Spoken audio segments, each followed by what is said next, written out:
तो इस एपिसोड के स्टार्ट में हमें पहले तो पास्ट का सीन दिखाते हैं। सोजो के पास चिंगी की फोटो आ गई थी और उसे वो दिखने में बहुत अच्छा भी लगा था, लेकिन फिर अचानक से उसे कहीं से इन्फॉर्मेशन मिल जाती है। उसे ये तो पता था कि उसकी सिस्टर बाईचैंग में है, लेकिन कहाँ है अब इसकी इन्फॉर्मेशन भी मिल चुकी थी। वो हु फैमिली के यू स्टेट वाली जगह पर थी, लेकिन वहाँ पर बहुत ज्यादा गार्ड्स होते थे, कड़ा पहरा था, वो आसानी से नहीं जा सकती थी। पर फिर भी उसने अपने शहर से हर चीज पैकअप कर ली थी और सफर करके बाईचैंग सिटी पहुंच चुकी थी। अब वो वहाँ जाकर देखती है, पर उसे नहीं लगा था कि वो अंदर एंटर हो पाएगी। एक जगह से वो अंदर झांक रही थी कि यहीं पर ही उसे चिंगी दिखाई देता है। वो वहाँ पर किसी का ट्रीटमेंट करने के लिए आया था। वो तो उसे दूर से देखते ही पहचान गई थी। बाद में एक पेड़ में छुपने की कोशिश कर रही थी ताकि चिंगी उसे ना देख ले, लेकिन उसने भी नोटिस कर लिया था। वो दूर से आवाज देकर कहता है, तुम्हें पता है कि अगर तुम यहाँ से गिरी तो तुम्हारी कौन कौन सी हड्डी टूटेगी, और उसे 4-5 हड्डियों के नाम डिटेल्स में बता देता है। अब ये बताकर वो वहाँ से मुड़ ही रहा था, उसे सोजो की आवाज आती है जो कह रही थी, वाकई तुम कितने अच्छे डॉक्टर हो। ये सुनते ही वो मुड़ता है कि इसे कैसे पता चला कि मैं एक डॉक्टर हूँ, और बस इतने में वो डिस्ट्रैक्ट हुई थी और पेड़ से नीचे गिर गई थी। वो जाकर उसे संभालता है और ये था उन दोनों का पहला आमना सामना। वो दोनों ही बहुत अच्छे लग रहे थे और एक दूसरे की नजरों में खो चुके थे। पता नहीं क्यों, लेकिन चिंगी को फीलिंग्स आती हैं कि ये वही लड़की है, सोजो। वो कहने लगता है, मैंने तुम्हारे लेटर्स के जवाब का कितना इंतजार किया था। जब वो कुछ नहीं बोलती तो उसे लगता है शायद किसी गलत पर्सन को कह दिया था। वो मुड़ने लगता है तो वो उसे रोक कर कहती है, तुम गैस करो कि मेरी कौन सी हड्डी टूटी होगी। अगर तुमने ठीक जवाब दिया तो तुम्हारे हर लेटर का जवाब तुम्हें मिलेगा। और बस ये सुनते ही वो दोनों हड्डी टूटने को तो भूल ही गए थे, लेकिन उन दोनों के फेस पर स्माइल आ गई थी। अब उसके बाद वो सोजो को अपने साथ लेकर जाता है। उसके पैर में और हाथ में चोट आई थी, वो उसका ट्रीटमेंट कर रहा था। वो उससे पूछता है, तुम किसे ढूंढ रही थी, क्या बाईचैंग में वो तुम्हें मिल चुका है, और तुमने मुझे पहचाना कैसे। वो पहली बात का जवाब नहीं देती, शायद वो सीक्रेट रखना चाहती थी, और इसीलिए इस बात का जवाब लेने के लिए चिंगी ने भी ज्यादा जोर नहीं दिया था। लेकिन दूसरी बात का जवाब देती है। उसकी पॉकेट में अभी भी चिंगी की फोटो थी। वो कहती है, तुम्हारा चेहरा और तुम्हारे चेहरे पर ये तिल आसानी से भूलने वाला नहीं है। और इसके साथ ही उसने फोटो के पीछे कुछ शेर व शायरी भी की हुई थी, जो देखते ही चिंगी का दिल धड़कने लगता है। वो भी उसके लिए कुछ ऐसी ही फीलिंग्स रखती थी जैसे वो सोजो के लिए रखता था। अब उसके बाद वो दोनों इकट्ठे बैठते हैं और मिलकर स्वीट पोटैटोस भी खाते हैं। वो लोग जिस एरिया में रहते थे, यहाँ पर सर्दी बहुत ही लंबी जाती थी और आज भी स्नोफॉल हो रही थी। बातों ही बातों में सोजो उसे कहने लगती है, तुम्हें पता है मेरी फैमिली जंतियान फ्लावर उगाने का काम करती है और तुमने मेरा ट्रीटमेंट किया है, इसके थैंक्स के तौर पर मैं भी तुम्हें ये फ्लावर्स उगाना सिखा सकती हूँ। वो कहता है, अच्छा ये बात है, हमारे एरिया में तो ये फ्लावर्स उगना बहुत मुश्किल है। लेकिन वो बोलती है, मेरी टिप्स के बाद नहीं। और वो भी कहता है कि मेरी भी एक विश है कि मैं तुम्हें टैंगो डांस करना सिखाऊं। और बस इसी तरह से उन दोनों ने ये समय बहुत अच्छे से एक साथ गुजारा था और इसी तरह से 2 महीने गुजर चुके थे। सोजो का पैर, उसका हाथ दोनों ठीक हो गए थे। एक दिन जब चिंगी क्लिनिक जा रहा था तो वो उससे कहने लगती है, जब स्नोफॉल रुकी तो शायद मैं भी यहाँ से लौट जाऊंगी। तुम्हारे घर में कुछ लंबी ही मेहमान बनकर बैठ गई थी। चिंगी का बहुत मन करता है कि उसे रोके, लेकिन उसे समझ नहीं आ रही थी कि अभी किस रिश्ते से रोके। क्या उसे रोकने का वो अधिकार भी रखता है। वो उसे इतना जरूर कहता है कि इस घर को अपना घर समझो, इतनी भी क्या जल्दी है। और फिर उसके बाद उसे छाता देकर चला जाता है। कहता है कि आज रात को मेरी एक इम्पोर्टेंट सर्जरी भी है, मैं लेट आऊंगा। अब थोड़ी देर बाद स्नोफॉल रुक चुकी थी। सोजो घर से सामान पैक करती है और वहाँ से जाने वाली थी कि कुछ लोगों को बात करते हुए सुनती है।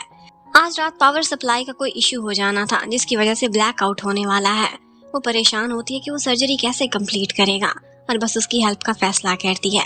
सर्जरी के बीच जब लाइट चली जाती है, थिएटर की ट्रांसपेरेंट वॉल्स के पीछे बहुत से लोग पहुंच चुके थे जिनका चिंगी ने खुद ट्रीटमेंट किया था। वो सब कैंडल्स लेकर आए थे और वहां पर रोशनी हो गई थी, जिसकी वजह से वो अपनी सर्जरी बहुत अच्छे से परफॉर्म करता है। वो सारे लोग बताते हैं कि हमें एक एक को जाकर सोजो ने कहा था कि आपकी हेल्प करें। तो बस अपना ऑपरेशन कंप्लीट करते ही वो भागता हुआ जाता है। मार्केट से गुजर रहा था, जगह जगह सोजो को बुला रहा था, लेकिन भीड़ में उसे ढूंढने की कोशिश कर रहा था, नाकाम रहा था। और फिर सोजो उसे देख लेती है। उसका एक दफा तो दिल करता है कि वो रुक जाए, लेकिन फिर नहीं रुकती। लेकिन इन दी एंड लगता है कि किस्मत में उनका मिलना लिखा हुआ था। एंड टाइम पर लाइट आ जाती है और वो अंधेरे में खड़ी सोजो को लाइट आने की वजह से देख लेता है और भागता हुआ उसके पास जाता है। वो पहले तो उसका थैंक्स करता है कि आज तुमने मेरी बहुत हेल्प करी, और साथ ही साथ दिखाता है कि देखो, जेंटियन फ्लावर्स का पहला पौधा मैंने अपने फ्रेंड से मंगवा लिया है। अब इसके ऊपर तुम मुझे फूल उगाना सिखाओ। मैं तुम्हें रोकना चाहता था, लेकिन सुबह तो हिम्मत नहीं जुटा पाया था। उसने अपनी फैमिली की तरफ से कभी प्यार नहीं देखा था, तो अपनी लाइफ में पहली दफा किसी के इतना क्लोज हुआ था। ये प्यार वाली फीलिंग्स उसके मन में फूल खिलाए जा रही थी। सोजो का मन कर रहा था रुकने को, लेकिन फिर उसे अपना मिशन याद आ जाता है। वो जाने लगी थी, लेकिन वो उसे रोकता है और कहता है, मुझे पता है तुम्हारी मजबूरी है, तुम्हारा कोई काम है जो तुम मुझे बताना नहीं चाहती, लेकिन फिर भी मैं चाहता हूँ कि तुम रुक जाओ। और बस इतने में स्नोफॉल स्टार्ट हो जाती है। उसने तो कहा था कि स्नोफॉल रुकने पर जाऊंगी, अब फिर से स्टार्ट हो गई है तो उसे रुकना ही पड़ेगा। और बस स्नोफॉल को देखते ही चिंगजी के फेस पर स्माइल आ जाती है। वो जाते ही उसे किस कर लेता है, और इस तरह से उसने अपनी फीलिंग्स कन्फेस कर दी थी। फिर हमें प्रेजेंट में ले आते हैं। ये सारा कुछ था जो सोजो याद कर रही थी, और साथ ही साथ अपने मन में ये कह रही थी, चिंगजी मुझे माफ कर देना, मैं तुम्हारे सामने दोबारा आई हूँ, तुम्हारा फिर से दिल दुखाया है। ये सब कुछ करने के पीछे मेरी मजबूरी है। और बस इतने में चिंगजी भी उसके पीछे आ जाता है। उसे मुलान नहीं बल्कि सोजो कह रहा था। वो कहती है कि मैं इस नाम को नहीं जानती, पर वो उसे वही जेनिटान फ्लावर दिखाकर कहता है कि ये भी तुम्हें याद नहीं है। पर वो प्रिटेंड कर रही थी, तो अब उसे गुस्सा आ जाता है। वो उसे ऊपर बिठाता है और फिर उसे किस कर लेता है। कहता है, याद है हमारी पहली किस? ये भी बिल्कुल वैसी ही है। क्या अभी भी तुम्हें कुछ याद नहीं है? तुम कितना नाटक करोगी? पर वो उसे एक थप्पड़ लगा देती है। वो कहने लगता, अच्छा तो तुमने अपने मरने का मेरे सामने नाटक किया था, और फिर मेरे भाई की लाइफ में पेनिट्रेट कर चुकी हो। तुम्हें पता भी है तुम्हारी वजह से मैंने कितना सफर किया था। और बस इसके बाद वो अपने फ्लावर के गार्डन में पहुंच जाता है। उसे तो लगता था कि सोजो मर चुकी है। उसकी याद में वो यहाँ पर बहुत सारे फूल उगाता था जो इस एरिया में उगाने बहुत ही मुश्किल थे, लेकिन ये सारा कुछ वो सिर्फ सोजो के प्यार में कर रहा था। फिर उसे याद आता है कि मुझे ये फ्लावर्स उगाने उसी ने तो सिखाए थे। उनके इस छोटे से प्लांट पर छोटी छोटी कलियां बनने लगती हैं, और उन्हें लगता है कि जल्दी इस पर फ्लावर्स उगने लगेंगे। और इसके साथ ही एक दिन चिंगजी ने सोजो को कहा था, वो फैमिली में एक बैंक्वेट है, क्या तुम मेरे साथ चलोगी? और शायद यही तो वो चाहती थी। वो जाती है उस बैंक्वेट में, बार बार मिस्टर हो को देखे जा रही थी, जो कि मिन शियान के डैड थे। और फिर थोड़ी ही देर बाद मिस्टर हो की डेड बॉडी मिलती है। इस डेड बॉडी के पास जैसे ही चिंगजी पहुंचता है तो उसे और लोग पकड़ लेते हैं। उन्हें ऐसा लगता है कि शायद इसी ने ही, चिंगजी ने ही उनका मर्डर किया है। वो कहते हैं, वो लड़की भी तुम्हारे साथ आई थी, वो गायब हो चुकी है। वो उसे पकड़कर कैद कर लेते हैं, बहुत मार पीट करते हैं। उससे कहते हैं कि रीजन बताओ, और ये बताओ कि वो लड़की कहाँ है जिसने मिस्टर हो को मारा है, तुम उसी के साथी हो ना? और फिर उसे 3 दिन देते हैं कि जाकर उस लड़की को तलाश करके लाओ। वो घर जाता है, जाकर सबसे पहले तो यही देखता है कि उसी पौधे के ऊपर एक छोटा सा फ्लावर भी उग गया है। और फिर उसके बाद वो जगह जगह सोजो को तलाश करता है, लेकिन वो कहीं भी नहीं मिली थी। अब वो अपने बंदों से उसका पता कराता है।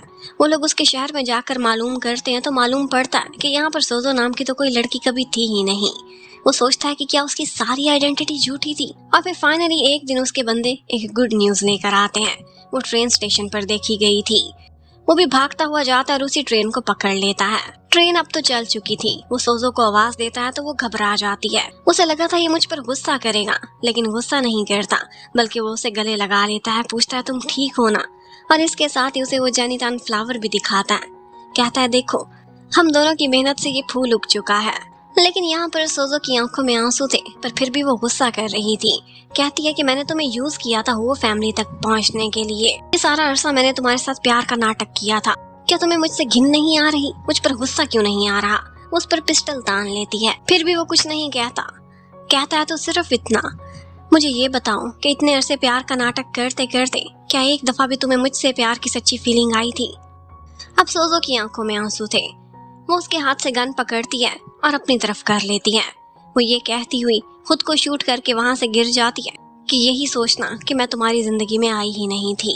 चिंगी ने अपनी आंखों के सामने उसे मरते हुए देखा था, और ये हौलनाक मंजर वो कई सालों तक भूल नहीं सका था। उसके बाद इतने साल तो वो जेल में काट के आया था। बस इन्हीं यादों के साथ ही अब रात से सुबह हो जाती है।